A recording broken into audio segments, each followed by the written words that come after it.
बहुत से लोग कहते हैं कि हम तुलसी, हम तो रुद्राक्ष पहनते हैं, हम तुलसी पहन सकते हैं क्या?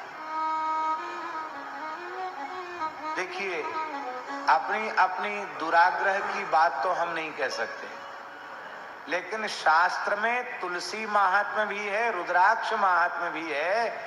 तुलसी धारण करने वालों को रुद्राक्ष नहीं पहनना चाहिए, अथवा रुद्राक्ष धारण करने वाले को तुलसी नहीं पहनना चाहिए। इसका कहीं भी निषेध वचन हमें अब तक पढ़ने के लिए नहीं मिला है। इसलिए तुलसी भी धारण करनी चाहिए। अब कोई रुद्राक्ष धारण करना चाहता तो रुद्राक्ष भी धारण कर सकता, रुद्राक्ष के साथ तुलसी धारण कर सकता। एक बात सुनाए आपको, आपने नाम सुना है श्री ठाकुर विजय कृष्ण गोस्वामी, परम पूज्य श्री जटिया बाबा महाराज। अद्भुत चरित्र है उनका, उनका जीवन चरित्र प्रत्येक साधक को पढ़ना चाहिए। ऐसा जीवन चरित्र है जटिया बाबा का।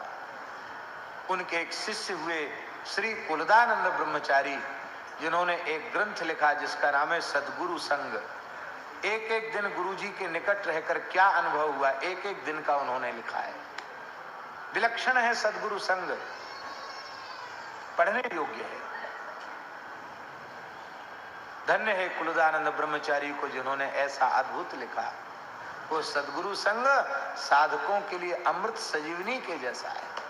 अपूर्व नाम निष्ठा, गुरु निष्ठा, सब कुछ उसमें है। बहुत अच्छा ग्रंथ है राम जी। तो श्री जटिया बाबा ठाकुर विजय कृष्ण गोस्वामी अद्वैताचार्य प्रभु के वंश में थे, वंशज थे। श्री चैतन्य महाप्रभु के अभिन्न परिकर श्री अद्वैताचार्य जी, जिनकी प्रार्थना पर महाप्रभु जी अवतरित हुए, उन अद्वैताचार्य जी के वंश में उनका जन्म हुआ था। और वे महान विरक्त संत थे, पूरा परिकर सिद्ध। तो महाराज जी जटिया बाबा विशाल जटाजूट धारण करते, कमंडलू हाथ में रखते, एक दंड भी रखते और काशाय वस्त्र धारण करते। और महाराज जी विचित्र बात ही थी, यज्ञोपवीत तो धारण करते ही थे, एक विचित्र बात ये थी कि वो तुलसी की माला के साथ रुद्राक्ष की माला भी पहनते। वो जमाना था अंग्रेजी शासन की बात, वो जमाना था जब सांप्रदायिक कट्टरता बहुत ज्यादा थी। तो प्रयाग कुंभ में बाबा पहुंचे तो तमाम लोगों ने, जो दुराग्रह वाले लोग थे, उन्होंने हल्ला मचाना शुरू किया। मनमाना भेष है, कासाय वस्त्र है और ये रुद्राक्ष माला पहने हैं, तिलक ऊर्ध्व पुंड्र लगाए हैं, तुलसी भी पहने हैं, रुद्राक्ष भी पहने हैं। तो पंचायत जुड़ी महाराज जी और बाबा को बुलाया।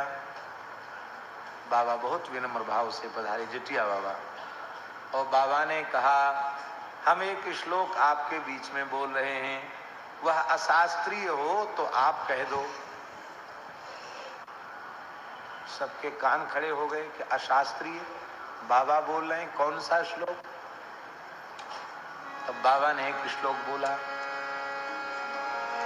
बहुत प्रसिद्ध श्लोक है, आप लोगों में से बहुत से लोगों को याद होगा। भगवान व्यास की वाणी, ये कंठ लग्न तुलसी नलिनाक्ष माला,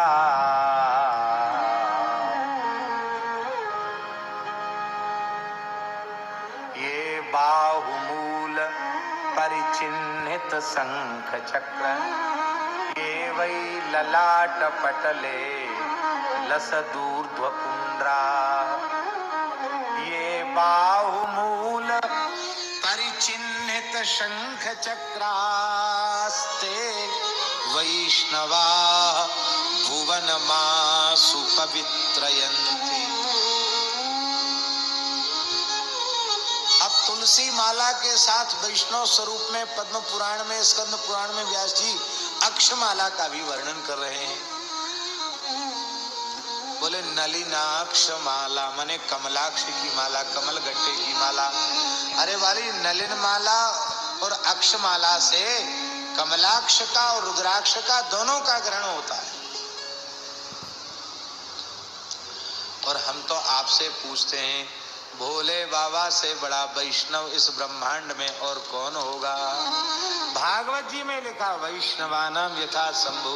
भोले बाबा रुद्राक्ष माला धारण करते हैं कि नहीं? जय